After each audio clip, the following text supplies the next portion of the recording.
Ndaguhaye mwiriwe canke mwaramutse. Nitwa Patrice Ntafatiro, ndumumana canke umusongore, nukuvuga ko ndi umurundi nkongera nkaba n'umunyakanada, mba muri Canada kuva 2001.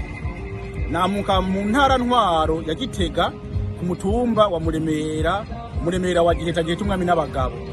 Uno munsi turi kwigenekerezo rya mbere mu Kakaro 2021, ahandi ndi ahantu biyita Muni Park muri Ottawa.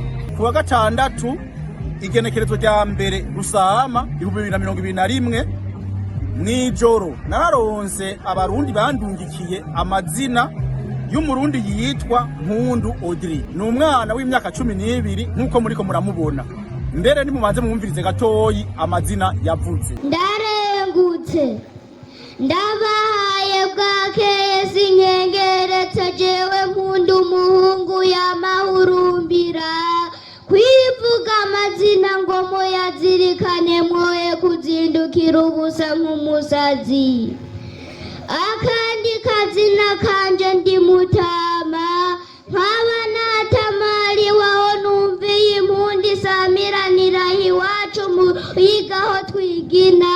Umusi mukuru mpuzamakungu wahariwe abakozi n'akazi kw'isi yose yivi kagera. Uyu munsi rero nje nashusha agashati nataye n'abagato yesinzi iyo bageze, kuko nje kuba yagira muyagayage mwikore mubegwa Imana ibarinde gusengesera. Hariho abarundi benshi cyane bandungikiye ayo mazina. Hanyuma ayo mazina amaze kuyumva, ico naciye nkora naciye ngira gute, naciye ngomba ko noyasangiza n'abarundi benshi cyane 13,000 basanzwe bankurikirana. Hariho umuntu wo mu ntara ntababwiye yaciye ampamagara ambwira ko nawe ari umwana w'imyaka 12 mu 2005, umushefu de zone w'ikomine kandi ntavuze mugabo nshobora kuzovuga yamurenganije.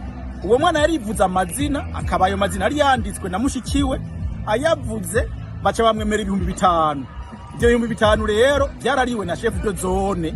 Arenga agomba gusaba ko leta y'u Burundi niyabinyumva izoraba ingene tuvugana, hanyuma uwo muntu yari ayo mafaranga 5,000 y'umwana w'imyaka 12 azoyasubize.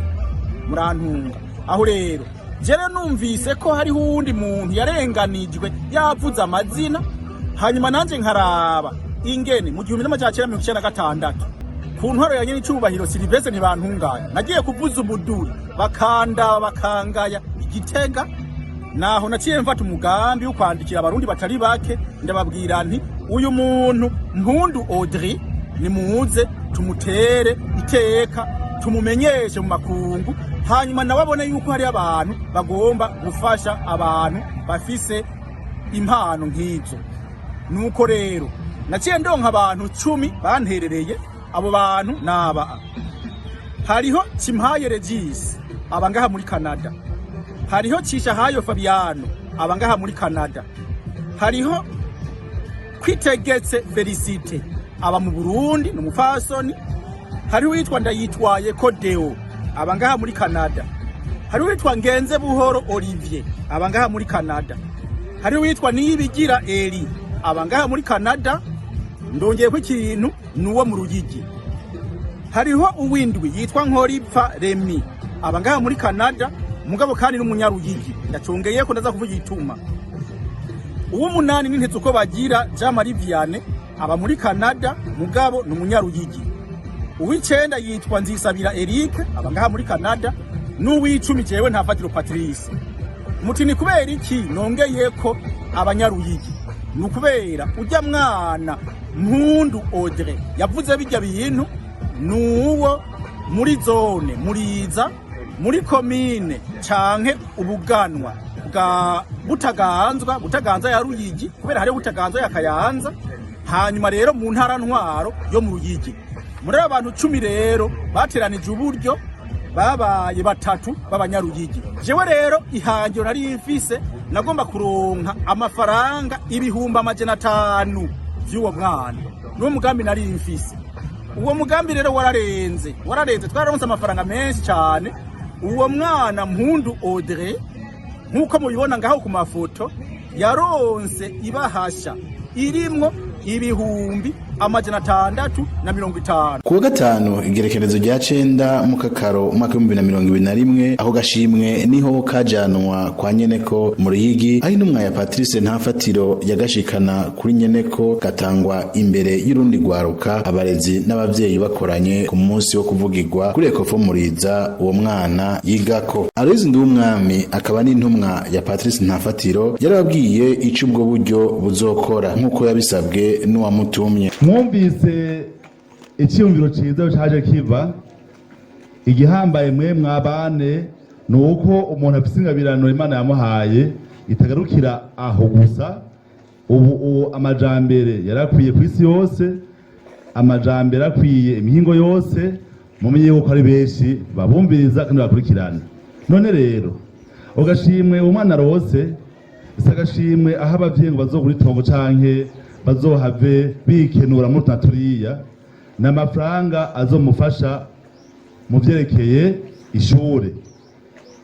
Uwantumye Ntafatiro Patrice yavuze ati ndamushikirize block note, kano gatabo ubona ni ikaramu uzoza urandikamwo ivyese, amazina n'ibindi bintu ukoresha ingabirano Imana yaguhaye. None nagomba nyakubahwa Mr. Komine yacu abugushikirize kano gatabo ni ikaramu uzoza urandikamo, yongera gushikirize n'iryo bahasha ririmo ibihumbi 650 y'amarundi. Inyuma yo gushikirizwa gashimwe, Mpundu Audrey yarakengurutse bimwe vy'imva mutima iyo ngabire. Ubahwa mwese mukoraniye ngaha tugire Kristo. Ndi imbere y'abashitsi baje bagana jewe, baje banzaniye ijambo n'umubindi.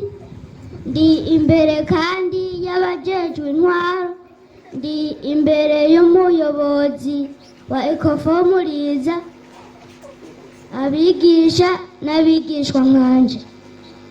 Mfashe aka kanya rero ngo nkenguruke, ndakengurukiye Imana mushobora byose kuko yama imbeshaho ikamurikira muri ibi na biriya. Ndayishimira kandi kuko ikomeza urukundo mu bagira neza aho bari hose. Ndayishimira kandi kuko ikomeza ubumwe hagati y'abigisha, abavyeyi n'ibibondo. Iyo Mana nyene niyo akingiye abo bashitsi kugira ngo ntibahure n'agashitsi ngo aherane iryo jambo n'umubindi. None rero ndashimye Imana nibongerereza imigisha n'urukundo, n'abandi nyene mwame mubatera intege mu gusozera. Nipfuza ko abanyeshure nkanje bokunda kwivuga amazina, gukina umupira canke ibindi. Murakoze tugire Kristo. Musitanteri wa komine Butaganzwa Ndarufatiye Remy akaba nawe yateye iteka uwo mugigwa wo gushikiriza ako gashimwe. Yarakengurukiye Patrice Ntafatiro kuri uwo mutima wo gufashanya abandanya yerekana. Turamukengurukiye rwose, yari Imana imuhezagire, abandanye yibuka igihugu yaje avamwo. Hari ijambo yambwiye nzoguma nibuka, yambwiye ati jewe singira aho mvuka naho mvuka mu Giheta, kuko mfasha bose mu gihugu cyose, simfasha abarundi gusa, mfasha no ku isi yose mu gihe mbonye ko abo bantu bogira ico bavamo. Rero nkuko yabivuze ko atagira aho avuka azabikora uko nyene. Twe dufise abana bafise ingabirano nyinshi gose muri Butaganzwa.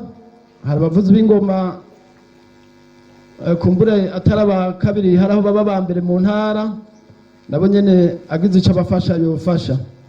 Eka n'abandi baba abatamba canke ibyo ashoboye gufasha byose. None rero ko yifuje gufasha uwo mwana, turamuteye akamo kugira ngo nejo bundi azadufashe no ku bandi bafise izo zindi ngabirano navuze, ab'ingoma, abatamba, eka n'abandi. ajya amazina rero bavyeyi nababonye ko muri ngaha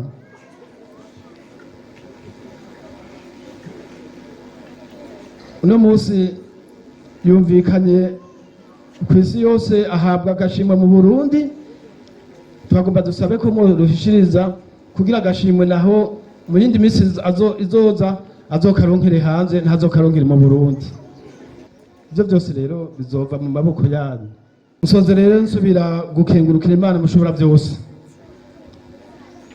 nsaba ko yobungabunga umwe wese muri abo bose nagenda dondagura mpereye kuri Patrice Ntafatiro ahari muri Canada, eka nabo bose nadondaguye nifuriza n'umwana ko yotera imbere akarangwa n'indero eka n'akaranga bene nkino n'imico kama nkuko nagiye ndabivuga. Umuyobozi w'iryo shure Mpundu yigako kubwiwe uwo mwana ngo no gushimirwa, arafata ku mutwe iyo atakimuciriyemo.